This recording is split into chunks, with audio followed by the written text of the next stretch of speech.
FM 89.1, Radio Universidad. 5, si mal no recuerdo. Así que ya no deja de escaparle por lo menos a ese impuesto. Segundo tema económico. ¿Lo tiene a Constantini? Sí. ¿El dueño del Malva? El dueño del Malva, sí. Sí. Bueno, creo el dueño del Malva, entre otras cosas, dueño de, por ejemplo, Nordelta. No sé si le suena. Sí, también, sí. Me parece que es un tema para después ampliarlo un poquito más, Galle, porque vamos a ir a otra cosa ahora, pero que me parece que está bueno charlarlo, ¿no? Porque no solamente, Nordelta, Constantini y demás, nos da bastante tela para cortar. Así que en un ratito vamos a seguir con eso, si te parece. Dale. Bueno. 10 y 17.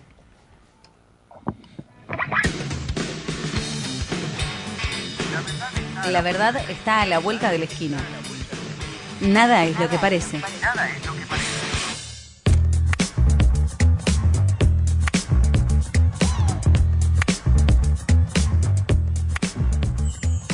10 y 18, momento de hablar de lo que venimos charlando desde el comienzo, ¿no? De este Día de la Militancia, donde va a haber distintas concentraciones, donde distintos puntos de la ciudad de Buenos Aires van a estar colmados de gente celebrando, ¿no? Esto que tiene que ver con distintos movimientos que se van a estar juntando allí, apoyando a lo que es la militancia en el día de hoy y después de un momento clave como fue el domingo, ¿no? Después de las elecciones legislativas, pero elecciones realmente que nos tuvieron ahí en vilo y que fueron bastante importantes, más allá de ser de medio término, ¿no? Como uno a veces minimiza este tipo de actos electorales. Para eso tenemos en comunicación a Pacho O'Donnell, ¿no? Este historiador, especialista, ¿no? En lo que es la historia argentina y en estos términos, ¿no? Como el término militante o militancia. Bueno, ¿desde dónde viene? Vamos a charlar un poquito de esto y cómo ve a la militancia de hoy en día también. Pacho, ¿qué tal? Buen día. Luz Salomón,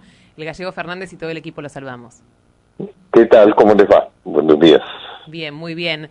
Bueno, hoy un día importante y un día me parece importante a nivel actual, ¿no? Porque tenemos hace varios años una presencia de la militancia mucho más fuerte, ¿no? Pero ¿desde dónde surge todo esto?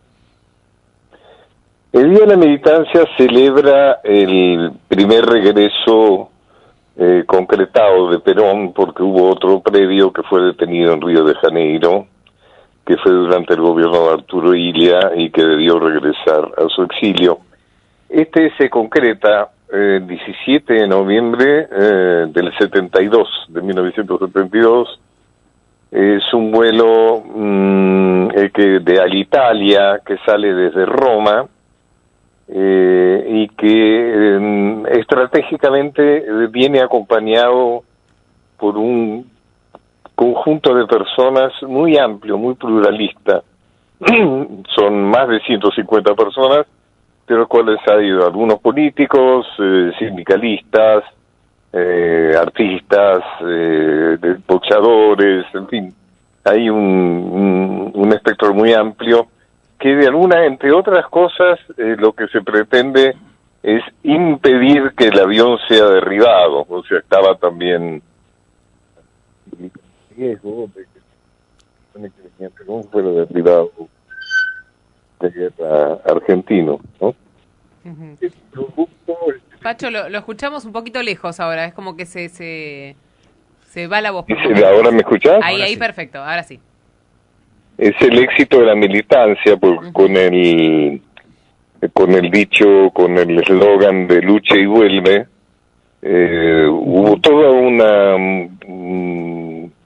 trabajo, diríamos, militante previo para lograr que finalmente pudiera aterrizar Perón en la Argentina, ¿no? Uh-huh. Hay que recordar también de qué manera Perón, a pesar de su edad y a pesar de su enfermedad, porque Perón ya entonces era algo así como un anciano enfermo, Lanusse, que era el presidente militar golpista, el dictador, lo desafía, ¿no? Y dice, Perón no vuelve no porque no pueda, sino porque no le da el cuero. Es decir, porque no tiene el coraje de volver. Eso evidentemente fue algo que le picó mucho al general, y bueno, y ahí lo tenemos en Ezeiza, el 17 de noviembre de 1972, una situación de mucho riesgo. Hay una foto célebre, ¿no es cierto?, la de Rucci sosteniendo un paraguas, que de alguna manera tiene un símbolo, ¿no es? De alguna manera, de qué manera la militancia lo protegía a Perón. A mí me parece que esa foto es muy simbólica. Bueno, la cuestión es que al principio es muy tensa. Perón se le ordena quedarse por seguridad, bueno, ese fue el pretexto, digamos, encerrado en el hotel de Seiza, y después por fin se le autoriza a salir de ahí y va a la famosa casa de Gaspar Campos. Claro, donde se inicia una todo... casa que está justamente en un barrio que no le era muy afín a Perón, justamente, ¿no? Uno ve la zona y se da cuenta que... Sí, bueno, no el barrio fue invadido, ¿no?, por la militancia, ¿no? O sea, yo recuerdo vivamente cómo estaba todo rodeado permanentemente, también por una militancia que lo protegía. Perón se queda algo menos de un mes y vuelve al exilio. Al año siguiente, bueno, ahí después del triunfo de la fórmula Cámpora Solano Lima, también con el eslogan Cámpora al gobierno, Perón al poder, ya regresa el año que viene, en ese regreso ya que tiene ciertos ribetes trágicos, porque es la confrontación de grupos peronistas en Ezeiza, ¿no es cierto? Claro. Que ese fue otro regreso histórico, pero como decía usted, más sangriento. Ahora, Perón vuelve un poco porque le mojaron la oreja, como usted contaba recién. ¿Y en qué contexto? En un país que estaba ¿cómo? Porque uno se pregunta, ¿vino nada más porque lo asusaron un poco o porque el clamor popular ya era muy fuerte? No, indudablemente vuelve por un trabajo muy metódico, muy sacrificado, en el cual se perdieron vidas también de la militancia. O sea que de alguna manera ven en Perón la posibilidad de recuperación democrática, de la justicia social, de todo aquello que Perón representaba, ¿no? Lamentablemente diríamos que se da en un punto de conflicto interno del peronismo que es bastante serio, ¿no es cierto?, que es una confrontación también sangrienta, lamentablemente, entre sectores que se llamaron peronismo ortodoxo y sectores que tenían más que ver a la tendencia revolucionaria, que era algo que esperaba una patria socialista, ¿no es cierto? Recordemos, por ejemplo, que Rucci fue el del paraguas. Rucci fue asesinado en función de esta disputa por sectores que presionaron a Perón en un camino que ellos querían que fuera hacia el socialismo. O sea, la diferencia fundamental entre estos dos sectores del peronismo, que Perón tuvo que vérselas cuando volvió, era el sector ortodoxo, que consideraba que la revolución se completaba con el regreso de Perón, y esperaban de Perón, digamos, la misma vocación por la justicia social, etcétera, que había mostrado en sus primeros gobiernos, y los sectores de la tendencia revolucionaria que pensaban que el regreso de Perón era un paso hacia el socialismo. Es decir, que la historia no terminaba con el regreso de Perón, sino que el regreso de Perón era solo una etapa de lo que ellos consideraban fundamental, que era la construcción de una patria socialista. Por eso era los gritos en las manifestaciones, uno que gritaban por Perón, la patria socialista, y otros que gritaban por la patria peronista. Tiempos muy... Qué bárbaro que eso se dé dentro del mismo movimiento y con la misma persona, ¿no? ¿Cómo? Digo, perdón, qué bárbaro que se dé con la misma persona, que a la misma persona le pedían dos cosas distintas, porque hoy uno puede ver la grieta si se quiere, pero uno le pide algo a alguien y otra cosa a otra persona. Ahí le pedían los dos sectores a la misma persona dos posturas diferentes, ¿no?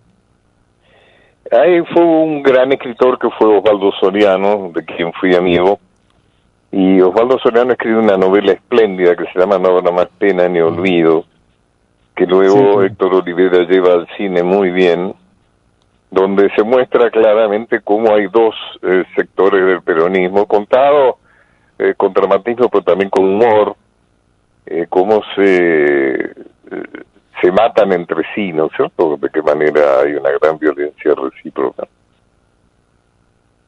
Ujú, ujú. ¿Se puede ver algún paralelismo con la militancia de hoy? ¿Hay similitudes? Es muy difícil comparar épocas, ¿no? La historia define sus personajes, define sus protagonistas. La situación es muy distinta hoy, ¿no?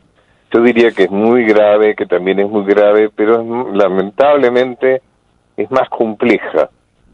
O sea, el sistema liberal capitalista sabe disfrazar mucho mejor que antes sus intenciones y sus metodologías, ¿no?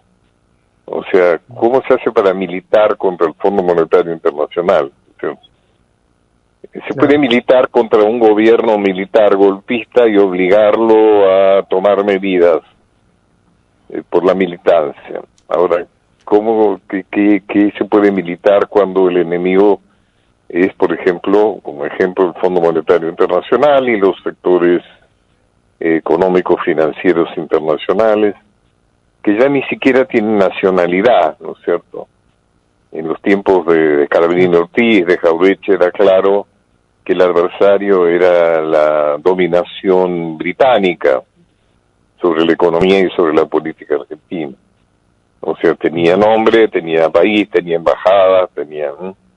Ahora la cosa es mucho más compleja, o sea, son organismos apátridas, ¿no? Donde uno sabe de alguna manera en dónde está el poder, pero los poderes concentrados, económicos, políticos, periodísticos, etcétera, en este momento han superado el poder de los países. O sea, hay sectores que son más poderosos que los países. Pacho, ¿crees que con esto que contás recién tiene que ver que se perdió quizás la esencia del militante, de lo que era el militante con respecto a esta historia que vos contabas, a lo que es el militante de hoy día? Es posible que la situación sea otro ejemplo de militancia maravillosa que tenemos en estos días, es la vuelta obligado, ¿no es cierto?, la guerra del Paraná. Cómo realmente con coraje y teniendo una conducción en la cual se creía y se confiaba, como era Juan Manuel de Rosas, hombres y mujeres mal armados, mal entrenados, pero con un enorme sentimiento patriótico, fueron capaces de rechazar y derrotar a las dos poderes del momento, a los dos grandes potencias del momento, ¿no?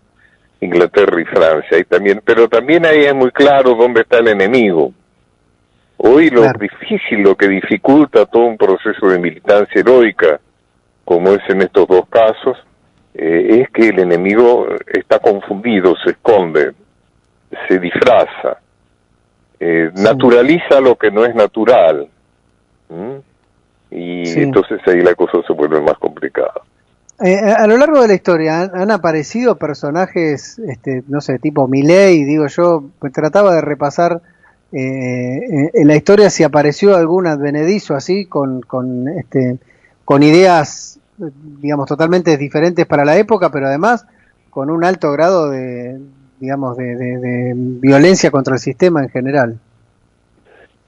Sí, pero yo creo que Milei representa en el ocultamiento de lo que decíamos recién, el disfraz. Claro, por eso se lo decía. Permite el sistema actualmente, donde se puede utilizar la palabra libertad, como si no hubiera nada más lejano que a la libertad que el pensamiento de la derecha como Milei. Yo creo que Milei está representando la fatiga de mucha gente por un sistema político que no da respuestas. Y entonces aparece algo que parece distinto, que dice cosas distintas, que grita, que tiene otro estilo, y entonces resulta atractivo. Ese es el peligro, ¿no? O sea, que aparece como algo nuevo, cuando en realidad representa los muy ancianos intereses de los sectores dominantes, ¿no? Pero aparece como algo nuevo, distinto, se peina distinto, dice cosas distintas. bueno, y resulta atractivo. Creo que ahí hay básicamente una crítica muy grave al sistema político actual, o sea, al ejercicio político de quienes hoy asumen los roles políticos en Argentina. Uh-huh. Uno recuerda que se vayan todos de los 2000 y ve ahora una situación en la que no es que se vayan todos, sino que venga gente nueva, ¿no? Es esa una diferencia por ahí un poco finita, pero es así. ¿Usted siente que hay una vuelta de rosca distinta para esta época, que debería haber, no sé, nuevos jugadores en este juego de la política? Yo creo que es bastante claro que las cosas no pueden seguir así, o sea, un país que tiene 50% de pobres, siendo un país de naturaleza rica como es el nuestro, evidentemente algo ha fracasado. Indudablemente, yo creo que la misma sociedad, la misma situación, irá buscando la solución a esto, ¿no? Pero es como decir, así no podemos seguir, algo hay que cambiar. ¿La ve parecida a alguna época de la Argentina, esta? Bueno, yo pienso que la Argentina ha tenido muchos momentos de crisis y ha sabido superarlos, ¿no? O sea, tiene una capacidad de resiliencia importante. Así que yo soy optimista, básicamente optimista, pero bueno, son momentos indudablemente críticos, ¿no? Es una sociedad, encima la pandemia ha venido a complicar todo bastante, ¿no? Es una sociedad claro, con una economía muy maltrecha, o sea, Macri ha dejado un endeudamiento atroz. Me parece increíble que Macri pueda volver a sentarse en un estudio de televisión y opinar, ¿no? Es algo insólito, verdaderamente, con el algo que lo compre, ¿no? Pero nuevamente aparece lo que te decía hace un rato, el sistema de disfraz, el sistema de confusión. O sea, nos confunden y entonces podemos aceptar que Macri esté criticando al gobierno desde un estudio de televisión con un periodista cómplice, ¿no? Pacho, eso le iba a decir, ¿no? También lo de los medios, ¿no? Porque eso sí que no sé si se vio en algún momento, pero con tanto medio de un solo lado, la verdad es que es difícil, ¿no? Y sí, claro, porque el poder, como decíamos hace un rato, se ejerce desde muy distintos ángulos y sin aparecer naturalmente, o sea, no para muchísima gente no es claro entender qué es lo que pasa, no es claro poder defenderse las ideas que se les quieren inocular, Pacho, no es claro poder entender cómo son los mecanismos de funcionamiento que lo perjudican, ¿no? Con respecto inclusive, no, digo esto sí, que decía recién, porque una cosa es entender que, bueno, un candidato vuelve después de haber hecho macanas grandes, ¿no? A nivel económico durante su gestión y vuelve a hablar en un canal de televisión. Pero ¿qué pasa a nivel social, no? Si analizamos un poco el voto o analizamos la gente, ¿por qué se da esto que es circular? A ver, voté a uno, me fue mal, voto al otro. Me fue mal, pero vuelvo a votar. O sea, se vuelve a elegir a alguien que destrozó la economía. ¿Qué es lo que está pasando ahí? ¿Por qué? O sea, más allá de que decimos, bueno, no aparecen quizás candidatos nuevos o ideas nuevas que puedan atraer a la gente y quizás, bueno, la gente está enojada y utiliza una suerte de voto bronca, pero voto para que me solucionen un problema que en realidad me generó otro. Bueno, creo que, dicho muy simplemente, creo que el partido de lo bueno, por decirlo de alguna manera, creo que le falta en este momento una figura atractiva, ¿no? O sea, alguien que signifique la renovación y la esperanza. Me parece que todavía está por parirse esa figura o ese movimiento o ese grupo, que en otro momento los hubo, ¿no es cierto? O sea, en algún momento la historia está jalonada de momentos de esperanzas, ¿no? Los argentinas y argentinos somos muy buenos para tener esperanza, ¿no? Bueno, podemos equivocarnos, pero siempre tenemos una capacidad de tener esperanza en que lo que viene será mejor. Pero bueno, es una situación bastante crítica. Insisto, el poder se encarga de que no sea claro. Esto me parece que es muy importante. O sea, porque no digamos, como decís, hay muchos factores de poder ejercer, o sea, es una forma de ejercer el poder hoy que por ejemplo, en otros momentos se utilizaba el fraude. Hoy no es necesario utilizar el fraude, se engaña, ¿no? No te muestran la verdad, te muestran otra verdad. Y te la muestran de tal manera que la crees. Y entonces actúas en función de esa verdad falsa que crees, que te han hecho creer, ¿no? A través de la educación, de los medios, los contagios, de las conversaciones con los demás, ¿no? Pacho, pero bueno, tengamos fe. Me quedé con eso del partido de los buenos y me quedé pensando, ¿usted percibe o ve que puede asomarse a alguien, o si usted opina que hay alguien bueno que se viene en el partido de los buenos? Y yo espero que sí, ¿no? Yo creo que siempre las circunstancias generan, como dijimos hace un rato, sus personajes, sus protagonistas, ¿no? Y yo estoy seguro que sí, siempre ha sido así, ¿no? Por ejemplo, yo he escrito mucho, he estudiado mucho a Che Guevara, y es una pregunta muy frecuente que me hace, bueno, ¿qué sería el Che hoy? Uh-huh. Es muy difícil pensarlo porque el Che es una consecuencia de la Guerra Fría. O sea, no hubiera habido Che si no hubiera habido Guerra Fría.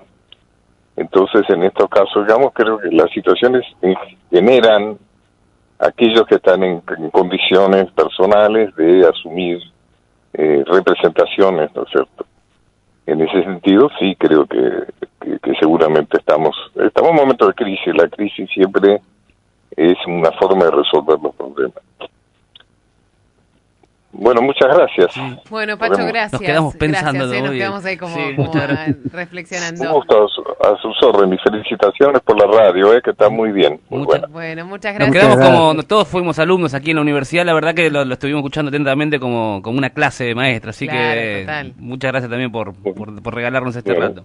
Este ratito. Muchas gracias, hasta luego. Gracias, Pacho. Gracias. Pacho O'Donnell charlando con nosotros en el marco de este Día de la Militancia, ¿no? Y yendo un poco más atrás, Galle, a lo que realmente fueron los comienzos, en realidad, de la militancia, y analizando también un poquito el panorama político actual después de este domingo electoral. Yo lo que veo es que tenemos un país tan cíclico, tan... Total, bueno, por eso decíamos, ¿no? Esto de no, porque algunos le pedían a Perón que vayamos hacia el socialismo y otro a la derecha. ¿Qué diferencia hay contra hoy? Bueno, porque hay una parte de la militancia que quiere, digamos, cambia la forma, está claro que nadie sale armado hoy a militar, o por lo menos no se ven las armas. Ojo con eso, no salvo que sea... Porque también están esas otras militancias, ¿no?